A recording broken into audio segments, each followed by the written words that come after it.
कभी YouTube पर scroll करते करते ऐसा हुआ है कि कोई चीज़ जानी पहचानी सी लगे पर कुछ तो अजीब हो। आज हम एक ऐसे ही बड़े अजब गजब मामले की तह तक जा रहे हैं। मामला जुड़ा है बच्चों के एक बहुत ही पॉपुलर शो से, जो अब एक अजीब सी AI वाली दुनिया में जी रहा है। तो सवाल ये है कि आखिर ये हो क्या रहा है। तो इस मामले की शुरुआत होती है इन दो तस्वीरों से। देखिए, एक तरफ है असली शो जिसे प्रोफेशनल एनिमेटर्स ने बड़ी मेहनत से बनाया है, और दूसरी तरफ इंटरनेट पर तेजी से वायरल हो रहे फैंस के बनाए हुए AI वर्जन। और यही अंतर, यही इस पूरी कहानी का सेंटर पॉइंट है। तो चलिए सबसे पहले उस शो को समझते हैं जहां से ये सब कुछ शुरू हुआ। मतलब आखिर वो कौन सा शो है जिसने इस पूरी AI क्रांति को एक तरह से जन्म दे दिया है। देखिए, ये शो भारत में एक जाना माना नाम है। मोटू का समोसे के लिए प्यार और पतलू के मजेदार आइडियाज, इसी ने तो इसे घर घर में सबका फेवरेट बना दिया है। ये निकलॉडियन पर आता है और इसे बनाने में एनिमेटर्स की एक पूरी टीम की मेहनत लगती है।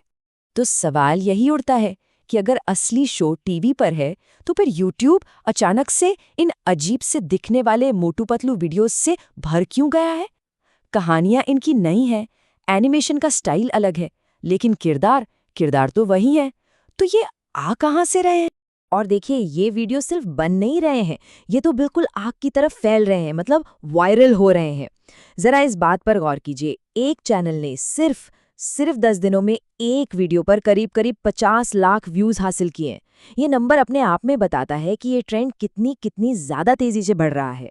ठीक है, तो अब जरा पर्दे के पीछे झांकते हैं और देखते हैं कि आखिर ये कंटेंट बनाया कैसे जा रहा है।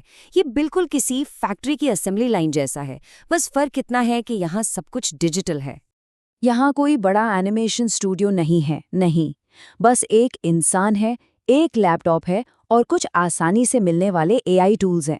और इन्हीं टूल्स ने एनिमेशन बनाने के प्रोसेस को इतना ज़्यादा आसान कर दिया है कि कोई भी इसे घर बैठे बैठे कर सकता है। ये पूरी की पूरी प्रक्रिया बस 4 आसान स्टेप्स में बटी हुई है। पहला, AI से कहानी लिखवाओ। दूसरा, उससे इमेज बनवाओ। तीसरा, उन इमेज को वीडियो में बदल दो। और आखिर में बस आवाज़ जोड़ दो। हर स्टेप पर AI आपका असिस्टेंट बनकर काम करता है। अच्छा, इस पूरी प्रक्रिया का जो सीक्रेट है वो है मास्टर प्रॉम्प्ट। ये एक तरह का जादुई मंत्र समझ लीजिए, जिसे ट्यूटोरियल बनाने वाले लोग शेयर कर रहे हैं। क्रिएटर्स बस इसे कॉपी करते हैं, चैट GPT में पेस्ट करते हैं और बूम, पूरी कहानी का ढांचा अपने आप तैयार हो जाता है। और सबसे मजेदार बात पता है क्या है? एक ट्यूटोरियल में इसे बनाने का तरीका बस इन्हीं शब्दों में समझाया गया है। बस आपको कॉपी और पेस्ट करना है।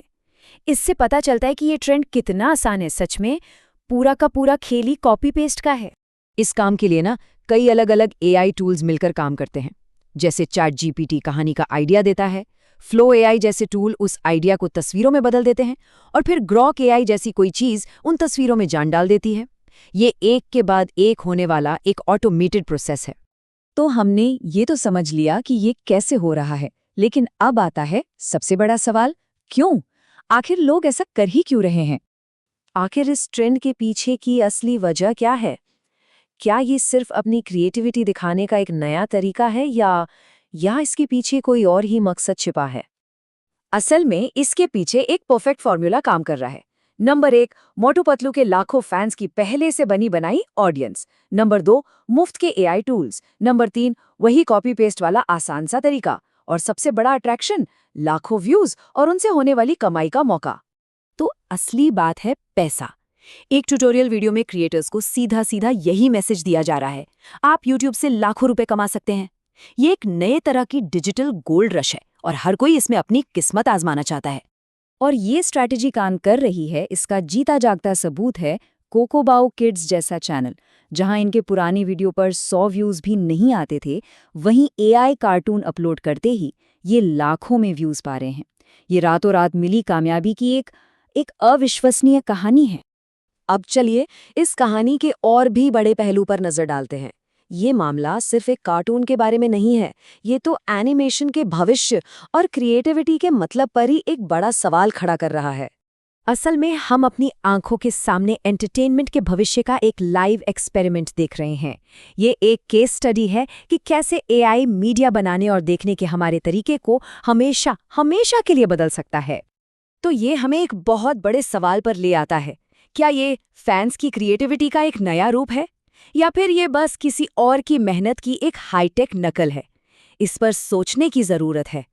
ये ट्रेंड कॉपीराइट और क्रिएटिविटी की एक धुंधली होती लकीर पर खड़ा है। भाई, जब कोई भी किसी भी किरदार को लेकर नई कहानियां बना सकता है, तो असली क्रिएटर के अधिकार कहाँ खत्म होते हैं और फैन की आज़ादी कहाँ से शुरू होती है? ये एक ऐसा कानूनी और नैतिक चक्रव्यूह है जिसका जवाब फिलहाल तो किसी के पास नहीं है। एआई से बनाई गई ये कहानी का ये डायलॉग, पहले हिम्मत और फिर समोसा, शायद इस पूरे ट्रेंड का सार है। क्रिएटर्स बस हिम्मत करके इसे बना रहे हैं, नतीजों की परवाह किए बिना। ये पहले करो फिर सोचो वाले रवैये को एकदम सही दिखाता है। और ये हमें एक आखिरी सोच के साथ छोड़ देता है। अगर आज एआई इतना कुछ कर सकता है, तो जरा सोचिए कल क्या होगा। जब ये टूल्स और भी स्मार्ट हो जाएंगे, तो क्या कहानी सुनाने की कला सिर्फ इंसानों तक ही सीमित रहेगी? भविष्य जो भी हो, वो निश्चित रूप से बहुत रोमांचक होने वाला है।